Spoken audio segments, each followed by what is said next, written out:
हाम्रो चाहिँ उज्यालोको दाता होइन नेपालभरिको चाहिँ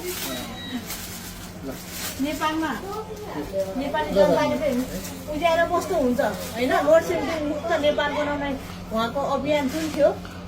10 वर्ष भयो हजुरको अभियान भएको 10 वर्ष पुरा भयो होइन 10 वर्ष पुरा भयो 10 वर्षपछि चाहिँ सरकारले चाहिँ अन्याय गर्यो उहाँमाथि र अहिले पनि तपाईँको साथ समर्थनमा चाहिँ 3 करोड नेपाली जनता हुनुहुन्छ इन्क्लुडिङ आशिका तामाङ होइन अनि तपाईँको जुन अभियानलाई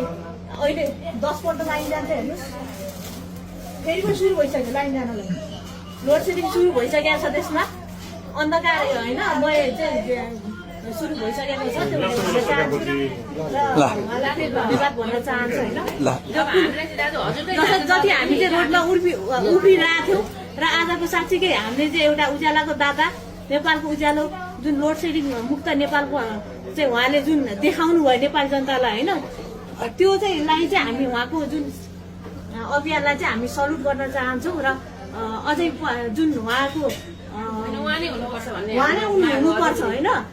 कुनमान घिसिङज्यूलाई नै फेरि फिर्ता दिए सरकार भनेर चाहिँ हामी यो भिडियो मार्फत भन्न चाहन्छौँ।